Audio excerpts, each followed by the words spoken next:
Hi friends, welcome to माय घरकुल. आज आपण साधा सोपा नाश्त्याचा एक प्रकार बघणार आहोत.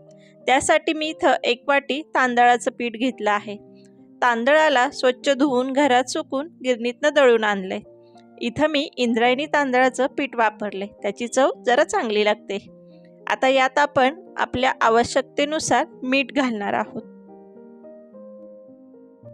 आणि त्याचबरोबर मी इथं अर्धा चमचा जिरे घातला आहे.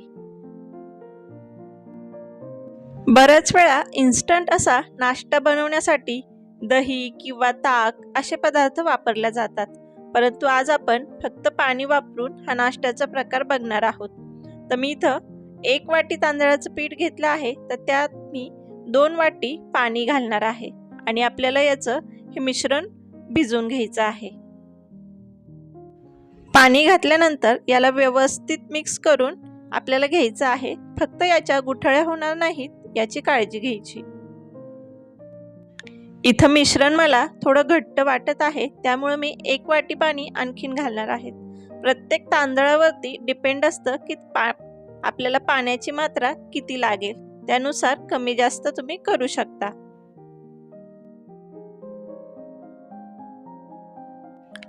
पीठ आणि पाणी व्यवस्थित मिक्स झाल्यानंतर आता आपण यात भाज्या ॲड करणार आहोत. त्यासाठी मी इथं 1 वाटी बारीक चिरलेला कांदा घेतलाय, 1 वाटी किसून घेतलेलं गाजर आणि काही 3 ते 4 हिरव्या मिरच्या मी बारीक चिरून घेतल्या आहेत. तुम्हाला आवडत असतील तुम्ही त्या भाज्या यात बारीक चिरून ॲड केल्या तरी चालतात. आता मिरची सोबत मी इथं कोथिंबीर घेतली आहे.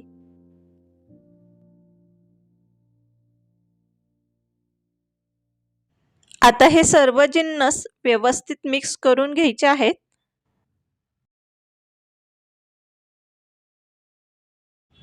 मिश्रण व्यवस्थित मिक्स करून झाल्यानंतर आपल्याला याला झाकण ठेवून फक्त 5 मिनिटासाठी सेट व्हायला ठेवून द्यायचं आहे.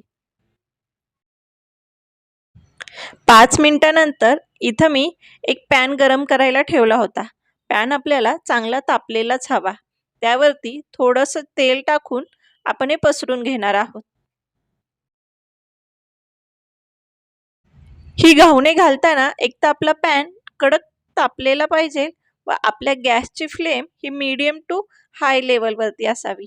आता पीठ व्यवस्थित ढवळून घ्यायचं, कारण तांदळाचं पीठ खाली बसलं जातं व वरती पाणी पाणीच राहतं. आणि व्यवस्थित मिक्स ढवळून घेतल्यानंतर पळीच्या साहाय्याने अशा प्रकारे आपल्याला घावणे घालून घ्यायचे आहेत आणि कढईत थोडं तेलही सोडायचं आहे. घावणे घातल्यानंतरही आपल्या गॅसची फ्लेम ही मीडियम टू हायच ठेवायची, म्हणजे ती छान व्यवस्थित खरपूस असे शेकल्या जातात. 1 ते 2 मिनिटं झाल्यानंतर आपल्याला याला पलटून घ्यायचं आहे. तुम्ही फक्त तांदळाच्या पिठाची जर करत असाल तर पलटण्याची गरज नाही, परंतु मी यात भाज्या घातल्या आहेत त्यामुळं मी दोन्ही बाजूनी याला भाजून घेणार आहे, म्हणजे टेस्टही चांगली लागती आणि त्या भाज्याही थोड्या शेकून परतून निघतात. तर अशा पद्धतीने आपलं 1-2 मिनिटात हे घावन तयार झालं आहे. तर आता आपण दुसरंही टाकून घेऊयात. दुसरं घावन टाकतानाही थोडासा गॅस वाढवावा, म्हणजे आपली पॅनची जी हीट कमी झालेली असती ती वाढती व आपला पॅन मस्त कडक गरम होतो. आता हे झटकीपट असा होणारा नाश्ता आपल्या इथं तयार झाला आहे. मऊ लुसलुशीत आणि खमंग अशी ही घावणं एकदा नक्की ट्राय करा. रेसिपी आवडली असेल तर कमेंटमध्ये सांगायला विसरू नका. थँक्यू.